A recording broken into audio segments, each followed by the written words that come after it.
વિદ્યાર્થી મિત્રો, અમારી યુટ્યુબ ચેનલ ટીચિંગ મેથ્સ એલજેમાં આપનું હાર્દિક સ્વાગત છે। જો અમારી ચેનલને સબસ્ક્રાઈબ કરવાની બાકી હોય તો જલ્દીથી સબસ્ક્રાઈબ કરવા વિનંતી, જેથી તમને જે નવી અપડેટ આવે છે તે અપડેટ મળતી રહે।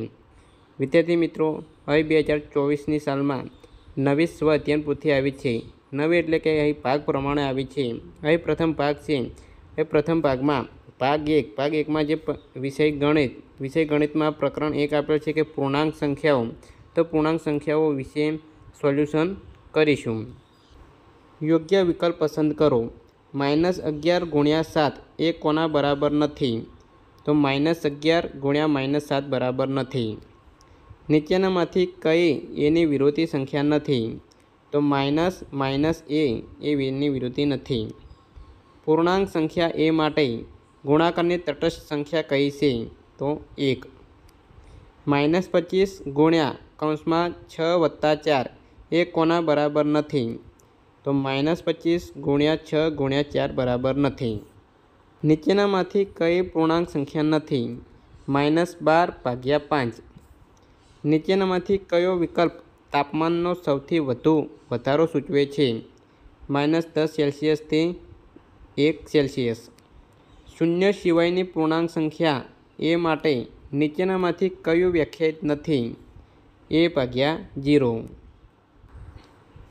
સંખ્યા રેખા પર -3 × 3ની કિંમત નીચેનામાંથી કઈ સંખ્યાની જમણી બાજુએ આવશે? a -10। 5 / -1ની કિંમત કોની વચ્ચે આવશે નહીં? 0 અને 10। નીચેની ખાલી જગ્યા પૂરો। ખાલી જગ્યા ભાગ્યા -10 બરાબર 0, તો એ ખાલી જગ્યામાં 0 આવશે। કૌંસમાં -8 પ્લસ ખાલી જગ્યા, તો પ્રથમ ખાલી જગ્યામાં -3 આવશે, પ્લસ ખાલી જગ્યા, તો ખાલી જગ્યામાં 8 આવશે, બરાબર જમણી બાજુ ખાલી જગ્યામાં -8 આવશે, પ્લસ કૌંસમાં -3 પ્લસ ખાલી જગ્યા, આ ખાલી જગ્યામાં 8 આવશે, બરાબર -3। 11 × -5, તો માઇનસ કૌંસમાં ખાલી જગ્યામાં 11 આવશે, ગુણ્યા આ ખાલી જગ્યામાં 5 આવશે, બરાબર ખાલી જગ્યામાં -55 આવશે। -9 × 20, તો બરાબર ખાલી જગ્યામાં આવશે -180, બંનેનો ગુણાકાર થશે। -23 × 42, બરાબર -42 ગુણ્યા ખાલી જગ્યામાં 23 આવશે। ખાલી જગ્યા એ પૂર્ણાંક સંખ્યાઓ માટે ગુણાકારની તટસ્થ સંખ્યા છે, તો 1 એ ગુણાકાર માટે તટસ્થ સંખ્યા છે। 3 × -1 ગુણ્યા -15 બરાબર ખાલી જગ્યામાં 45 આવશે।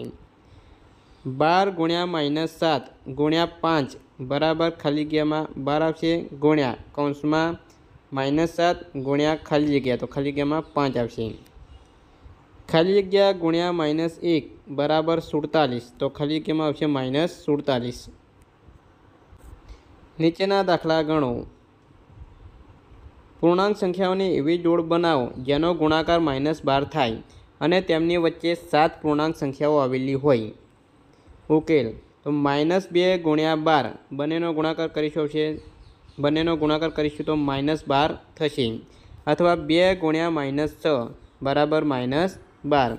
અહીં 7 સંખ્યાઓ -2 × 6 ની વચ્ચે 7 સંખ્યાઓ આવેલી છે, -1, 0, 1, 2, 3, 4 અને 5। પૂર્ણાંક સંખ્યાઓની એવી જોડ લખો કે જેમાં ગુણાકાર -36 અને તફાવત 15 થાય। એટલે કે અહીં ગુણાકાર, તો બે સંખ્યાનો ગુણાકાર -12 × 3, તો 12 × 36, તો -36 થશે। તફાવત -12 -3, તફાવત એટલે બાદ બાકી, તો -12 માંથી 3 જે -3, બંને માઇનસ હોવાથી 15 થશે। મહિનાની શરૂઆતમાં તમારા બચત ખાતામાં ₹500 જમા છે। એક મહિના દરમિયાન તમારા ખાતામાં થયેલ લેવડ દેવડ નીચે કોષ્ટકમાં દર્શાવેલ છે। આ લેવડ દેવડના અંતે તમારા ખાતામાં કેટલી રકમ હશે તે શોધો। હવે ચેક નંબર આપેલ છે, તારીખ, લેવડ દેવડની વિગત છે, ચૂકવણી છે અને જમા। તો મહિનાની અંતે ચૂકવણી ₹360 થાય છે અને જમા ₹350 થાય છે। તો ₹500 છે, એમાંથી -120 + 240 આ ચૂકવણી થાય છે અને -200 + 150 જમા થાય છે।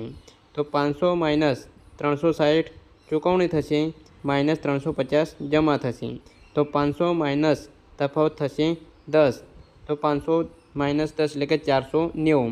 તો એક મહિનાને અંતે તમારા ખાતામાં 490 રકમ હશે. ભૂલ શોધો. રીટાએ -4 પ્લસ ડીમાં ડી બરાબર -6 મૂકીને સાદું રૂપ આપ્યું તો તેને 2 જવાબ મળ્યો. અહીં રીટાએ કઈ ભૂલ કરી હશે? ઉકેલ. ડી બરાબર -6 મૂકતા તો -4 પ્લસ -6 બરાબર -10 જવાબ આવે છે. ડી બરાબર 6 મૂકતા -4 પ્લસ 6 તો જવાબ આવે છે +2. તો અહીં રીટાએ -6 ને બદલે +6 લેવાની ભૂલ કરી છે. વિભાજનના ગુણધર્મનો ઉપયોગ કરી સાદું રૂપ આપો. -85 ગુણ્યા 43 પ્લસ 43 ગુણ્યા -15. ઉકેલ. -85 ગુણ્યા 43 પ્લસ 43 ગુણ્યા -15. તો એ 43 બંને બાજુ સમાન છે તો 43 બહાર કાઢશું ગુણ્યા કૌંસમાં લખીશું -85 પ્લસ -15 તો બરાબર 43 ગુણ્યા -100. તો 43 ગુણ્યા -100 એટલે કે -4300 જવાબ આવશે. જોડકા જોડો. અહીં a ગુણ્યા 1 એટલે થશે a. 1 એ શું છે? તો 1 એ ગુણાકારની તટસ્થ સંખ્યા છે. -a ભાગ્યા -b તો જવાબ આવશે a ભાગ્યા b. a ગુણ્યા -1 એટલે થશે -a. a ગુણ્યા 0 એટલે 0 થશે. -a ભાગ્યા b તો થશે a ભાગ્યા -b. 0 તો સરવાળાની તટસ્થ સંખ્યા છે. a ભાગ્યા -a તો થશે -1 અને -a તો થશે એની વિરોધી સંખ્યા. નીચે આપેલ કોષ્ટકમાં સમુદ્રની સપાટીએ જુદા જુદા વાયુઓના ઠારણ બિંદુઓ આપેલા છે. સૂત્રનો ઉપયોગ કરીને ફેરનહીટ અને સેલ્સિયસમાં 2 દશાંશ સ્થળ સુધી ફેરવો અને કોષ્ટક પૂર્ણ કરો. અહીં સૂત્ર આપેલ છે સેલ્સિયસ C બરાબર 5/9 કૌંસમાં આપેલ છે ફેરનહીટ -32. તો વાયુ આપેલ છે, સમુદ્ર સપાટીએ ઠારણ બિંદુ આપેલ છે અને સમુદ્રની સપાટીએ ઠારણ બિંદુ અહીં ફેરનહીટમાં આપેલ છે, અહીં સેલ્સિયસમાં લખવાનું છે. તો હાઇડ્રોજન -435 ઠારણ બિંદુ છે તો એ સેલ્સિયસમાં થશે -259.44 સેલ્સિયસ. ક્રિપ્ટોન -251 ફેરનહીટ છે તો સેલ્સિયસમાં થશે -157.22 સેલ્સિયસ. ઓક્સિજન -369 ફેરનહીટ તો થશે -222.77 સેલ્સિયસ. હિલિયમ -458 ફેરનહીટ તો થશે -272.22 સેલ્સિયસ. આર્ગોન -309 ફેરનહીટ તો થશે -189.44 સેલ્સિયસ. ખરા ખોટાની 50 પ્રશ્નોની કસોટીમાં વિદ્યાર્થીએ દરેક સાચા જવાબ માટે 2 ગુણ અને દરેક ખોટા જવાબ માટે -2 ગુણ અને દરેક પ્રયત્ન ન કરેલ જવાબ માટે 0 ગુણ આપવામાં આવે છે. આ કસોટીમાં યશને 94 ગુણ મળેલ છે. તો યશના સાચા જવાબ અને ખોટા જવાબની શક્યતાઓ જણાવો. ઉકેલ. યશ 94 ગુણ મેળવે છે તેથી તેના ઓછામાં ઓછા સાચા જવાબો 94/2 એટલે કે 47. અહીં 2 શક્યતાઓ છે. પ્રથમ શક્યતા સાચા જવાબ 47, પ્રયત્ન ન કર્યો હોય તેવા જવાબ 3. બીજી શક્યતા સાચા જવાબ 48, પ્રયત્ન ન કર્યો હોય તેવા જવાબ 1. તો એ ખોટો જવાબ 1. જો સ્ટારની ક્રિયા હોય અને પૂર્ણાંક સંખ્યાઓ a અને b માટે a સ્ટાર b બરાબર a ગુણ્યા b પ્લસ કૌંસમાં a ગુણ્યા a પ્લસ b ગુણ્યા b હોય તો 1 -3 સ્ટાર -5 અને 2 -6 સ્ટાર 2 શોધો. અહીં 2 દાખલા આપેલ છે જે સૂત્રનો ઉપયોગ કરી અને કિંમત ગણીશું. તો ઉકેલ પ્રથમ નંબર -3 સ્ટાર -5 તો એ સૂત્ર આપેલ છે a સ્ટાર b બરાબર a ગુણ્યા b પ્લસ a ગુણ્યા a પ્લસ b ગુણ્યા b. a અને bની કિંમત મૂકીશું. અહીં a બરાબર -3 આપેલ છે અને b બરાબર -5 આપેલ છે.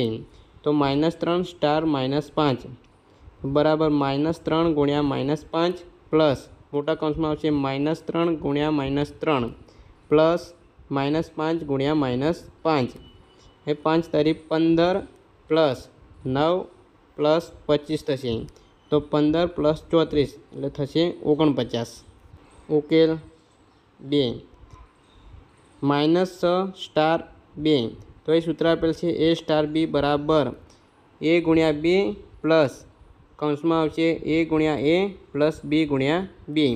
અહીં A બરાબર -6 આપેલ છે અને B બરાબર 2 આપેલ છે તો -6 સ્ટાર 2 બરાબર સૂત્રમાં કિંમત મૂકીશું -6 ગુણ્યા 2 પ્લસ -6 ગુણ્યા -6 પ્લસ 2 ગુણ્યા 2 તો અહીં -12 પ્લસ કૌંસમાં થશે 36 પ્લસ 4 તો -12 પ્લસ 40 તો જવાબ આવશે 40માંથી -12 જશે તો 28 વચ્ચે તો જવાબ આવશે 28. એક બહુમાળી મકાનમાં ભોંય તળિયાની ઉપર 25 માળ છે. દરેક માળની ઊંચાઈ 5 મીટર છે. ભોંય તળિયાની નીચે 3 માળ છે. તે દરેક માળની ઊંચાઈ 5 મીટર છે.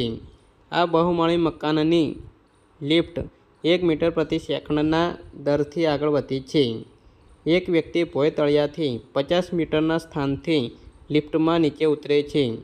ભોંય તળિયાથી નીચેના બીજા માળ સુધી પહોંચતા કેટલો સમય લાગશે? ઉકેલ લિફ્ટની ભોંય તળિયાની ઊંચાઈ બરાબર 50 મીટર. લિફ્ટને ભોંય તળિયાથી નીચે જવાનું અંતર 2 ગુણ્યા 5 મીટર. કુલ અંતર 50 પ્લસ 10 બરાબર 60 મીટર. 1 મીટર અંતર કાપતા લાગતો સમય 1 સેકન્ડ તો 60 મીટર અંતર કાપતા લાગતો સમય કેટલો? 60 ગુણ્યા 1 ભાગ્યા 1 તો 60 સેકન્ડ. 60 સેકન્ડ એટલે કે 1 મિનિટ સમય લાગશે. નીચેનામાંથી કયું સાચું છે? -4 -2. નીચેનામાંથી કયો ગુણધર્મ પૂર્ણાંક સંખ્યાઓ માટે સાચો નથી? તો 3 - 5 - 2 બરાબર 3 - 5 -3 - 2. આ ગુણધર્મ સાચો નથી. એક પેન વેચતા 3 રૂપિયા નફો થાય છે અને પેન્સિલ વેચતા 1 રૂપિયા નફો થાય છે. જો કુલ નફો 50 રૂપિયા થયો હોય અને પેન્સિલ 5 વેચી હોય તો પેન કેટલી વેચી હશે? ઉકેલ એક પેન્સિલનો નફો 1 રૂપિયો તો 5 પેન્સિલનો નફો 5 રૂપિયા થાય. બાકી નફો 50 - 5 એટલે કે 45 રૂપિયા બાકી નફો થયો છે. હવે વેચાયેલ પેનની સંખ્યા તો 3 પેન વેચાય છે તો 45 ભાગ્યા 3 45 એટલે કે 15 તરી 45 3 3 ઉડી જશે તો વચ્ચે 15 પેન. જો 5 પેન્સિલ વેચી હોય તો 15 પેન વેચવી પડે ત્યારે 45 રૂપિયા નફો થાય.